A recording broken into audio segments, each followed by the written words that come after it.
Well, hey there, y'all. How's it going today? Hey, I was gonna make another video of the other Demaree. Um, there's the one for swarm control, and then there's the other Demaree where you just want to build a monster hive, and that's what we're gonna go over today. Um, Now, before we even get started, there is a very simple animated video that I'm gonna post in the description. I'll put a link to that video, and it's gonna go through like just what I'm manually doing here with the boxes and the queen excluders and stuff. It's gonna show it in a animation, and man, there's like, it's so simple and clear that way. It can really clear up a lot of stuff for, you know, a lot of questions anyone might have. So, but yeah, so really there's not a whole lot of difference between the Demaree for swarm control and the one to build to make a strong hive. One of the main things is just instead of using like foundation and stuff for all of your brood frames and for your supers and stuff, you want to use drawn comb, or use as much drawn comb as you can, because then you're really going to give your queen a super boost, a big jump start on beginning to lay real fast and stuff. So, and for the sake of videos getting flip-flopped and tossed around and juggled and everything, I'm basically going to do this procedure again with description, with you know, so because there's a couple of things that's a little different, but if you've seen the first one, basically if you just swap the frames out for drawn comb, then you got the one for making a powerful hive. The reason for it though is, you know, if you can imagine, the queen is going to start laying right away. You know, she just thought she went through a swarm. I mean, if you can imagine that queen, you know, she goes from her brood chamber, which was probably 90% full of brood, a couple of frames of feed or whatever, and now all of a sudden here she is in a new box with all of her nurse bees gone and 9 frames of drawn comb that she has to lay in. You know, it's like, what the heck? Somebody from up there picked me up, and here I land in this new bee. I'm in a tree. I'm in a new tree. You know, so that's how it works. all the pheromones and stuff. You know, here all the nurse bees pheromones, all the brood pheromones. It all got separated with that. Okay, enough of that, right? So, okay. So now, here's the situation. And this is just going to be an example. For me, my main nectar flow is mid-May to beginning of June, and it's poplar trees, okay? Now, from the time I get maples blooming, like in February and March, from that time all the way to the poplars, I have some kind of nectar flow going. It's not necessarily, I mean, they're good nectar flows, you know, but the poplar bloom is the super strong. I'm going to get 100 pounds of honey off of it, and so that's the one I always shoot for.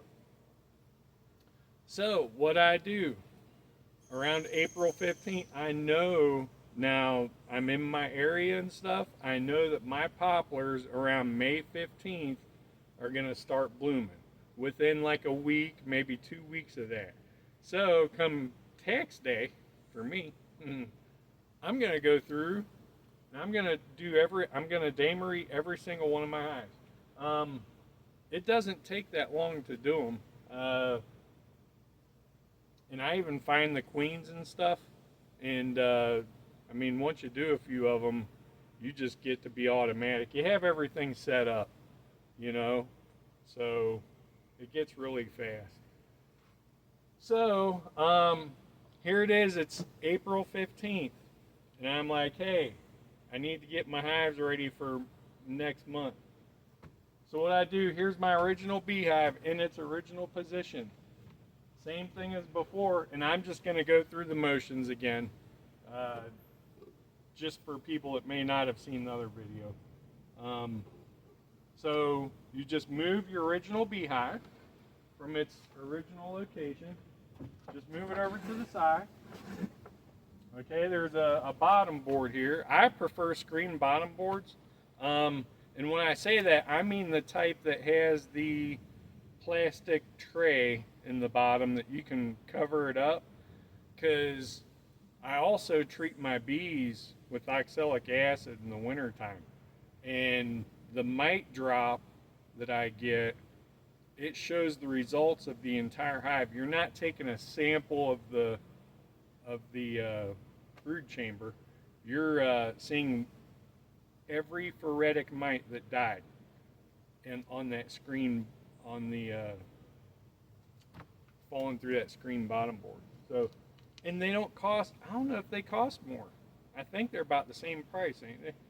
Here, I know they're close. So, I'm all day. I'm buying screen bottom boards with the removable tray. So, sorry about the sidetrack. But, okay, so we have our original hive slid over. All right, we're going to get our new brood chamber. And just for the sidetrack, we're setting it on the screen bottom board, right? Okay, so here's our new brood chamber. And we're going to have all drawn comb. Boom, boom. Maybe it's wets or something if you have all of your drawn comb stored from over the winter or something. Go ahead and get like 8 or 9 of those combs thrown in here. And then with your original hive, this is where the queen is and stuff, right? Go ahead and look for your queen. If you can't find your queen, or if you don't think you have time to look for, let's say you have, 30 hives you're going to do this to in one day, then just grab each frame, shake them into your new brood chamber. And now, once you get all the bees shook out in there, you have those 8 or 9 frames of drawn comb, right? Right now you have foragers coming back and forth right here because this is in its original position. Now go through here and make sure that you just pick a couple of hives of brood. And depending on the weather, I mean, if you think it's going to be getting cold and stuff, get like a frame of mixed brood. Get 2 frames even of mixed brood. And 1 frame of food of honey. If you're going to be getting some cold weather for like a day or two, especially if it might get like below freezing or if your hive's a little bit on the weak side, get a substantial amount of brood down here so the bees won't leave them and leave your queen. Because what'll happen if it gets too cold down here, or in your because the old brood chamber is going to be up here, right? If it's going to get too cold up here, all these bees will leave here and go up and start keeping the old brood warm. So, and they'll leave the queen for that. If she freezes, woo, there you go. Not good. So, everybody's area is a little bit different. Just keep that in mind.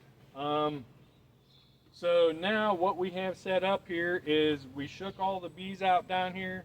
We have, okay, I'm just going with the standard Demaree, standard weather, all right? So we have 9 frames of drawn comb, 1 frame of brood, capped brood. So that's all that we need for that setup. Next deal, man, what's this doing here? Good gracious. I was needing a queen excluder, and lo and behold, there it is. Man, I love that. It's like magic of YouTube, right? Something. Okay, so queen excluder. Now we need either 2 shallow supers or 1 deep super. I always use a deep because my whole apiary is just all deeps. So, and then, okay, the second queen excluder. If you know what it's about, you can do without it, okay? At first I started, well, I was using it at first, and then I experimented, found out why it's necessary, this and that. So as far as that video goes that I'm going to link to, it's going to show using the second queen excluder. And the reason why is for drones. It's to keep drones from going down too deep into the hive, okay? Because what's going to happen when we move the old brood chamber up here, the drones that start hatching out, they're going to try to move downward, and they're going to get stuck in this bottom queen excluder. So when we put a queen excluder up here, then they're only going to go down this far. We're going to have our box with a lid, and we'll be able to let the drones out, okay? Like, we'll be able to pop the lid, flap it around for a couple minutes, whatever. But we're going to skip all that, all right? Since we know what this second queen excluder is for, we're going to ditch it. So, brood chamber, new brood chamber, super. Here's our old brood chamber. This has all our old frames. This has all of our old brood, cap brood, open brood, you name it, food, everything. It's missing that one frame that we stuck in the bottom here though, right? So get some drawn comb, put it in here. We're setting this on top.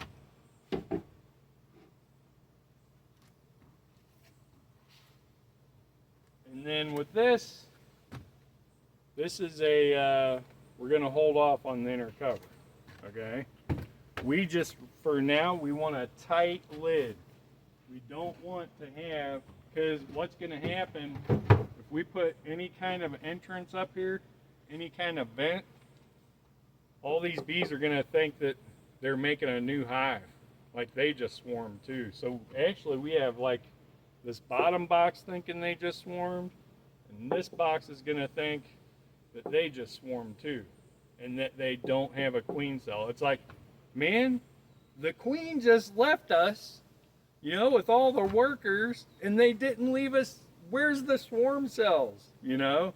So they go into emergency mode, and since it's probably going to be a pretty strong, powerful hive, and they're going to have lots of resources, if you leave an opening up here, they're gonna make like 30 or 40 queen cells in this top box.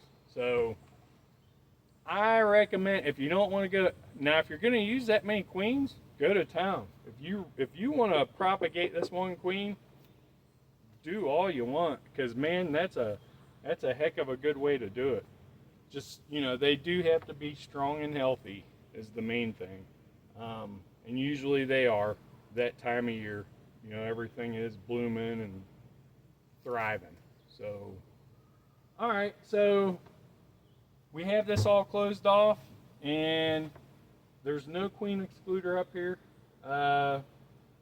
and we're done for now. We're done for 7 days. 7 days later, tick tock, tick tock, tick tock. We come back and we inspect in here.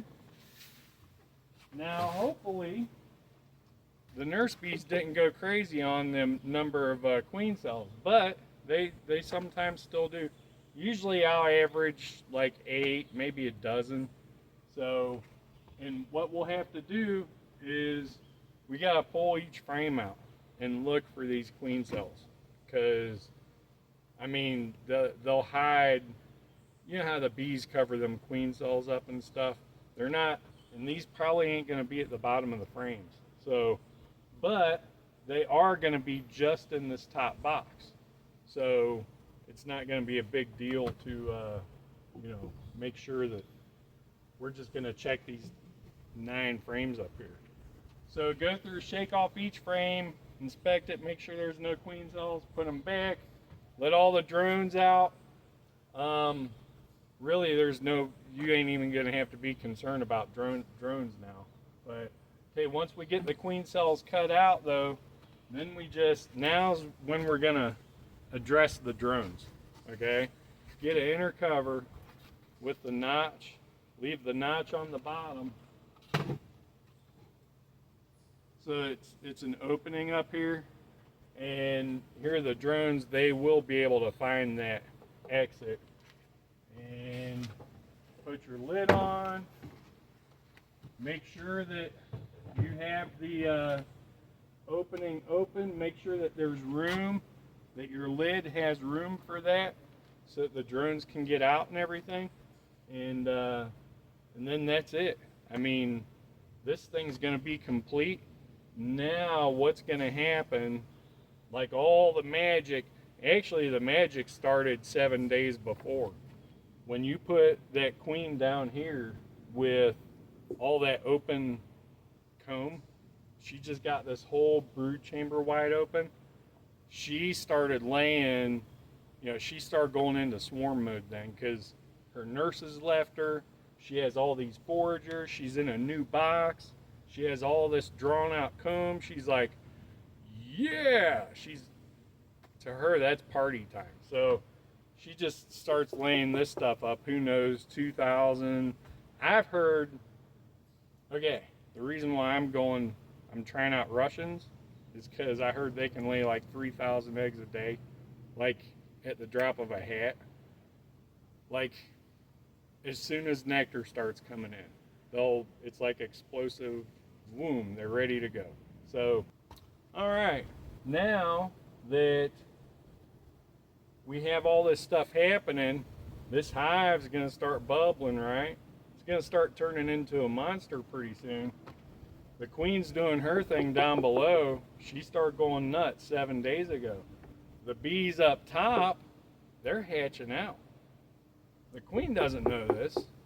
That pheromone and stuff, she's separated by this here. I mean, there's a little bit of pheromone, but it's nothing like when she was in the brood chamber, okay?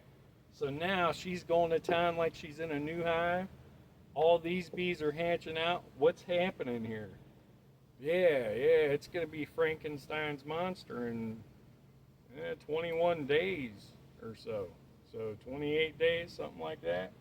And man, if that nectar flow comes on when you're hoping, when you're expecting it to, let's say that your nectar flow lasts for 2-3 weeks, maybe a month. I'd say, do you think the average would be like a 3-week nectar flow for a lot of the trees and stuff? That's kind of what I get. Seems like 2 or 3 weeks is like the average nectar flow. So if you hit it within a couple of weeks, like me, if I do this on April 15th and then I knock down the queen cells on the 22nd, okay, yeah, I'm gonna nail that March. Plus, there's other flows, other minor flows going on compared to the poplars. So it isn't like they're not gonna be cutting back for nothing that whole time. So it's a super good, it's one of the best manipulations I've ever seen. And so you're gonna have double the size of your hive is going to double, basically, and you're going to have a heck of a workforce with your bees. So the more nectar you have, the more you're going to get, because that many bees is just going to kill it. So you'll be good. You'll be glad you tried this. It might take you a couple of times to perfect it. There's a lot of room for error, so I know I messed up a few times. I wouldn't have known about the second queen excluder and then cold temperatures. I killed one queen because of it getting too cold out and stuff, so if it does get too cold, if you think if you're in for cold weather and mid-April or whatever. You know, get like 2 frames of brood and 1 frame of food. So, all right, well, that should do it. And don't forget to check out that link in the description, because that link is going to be going to that cartoon basically, and it's so simple. I mean, it's so clear. You'll really appreciate it. Plus, I think it's 2 minutes long. I believe a college from England probably made this cartoon, because man, that stuff's expensive. So, all right, well, y'all have a good one. We'll see you. Bye.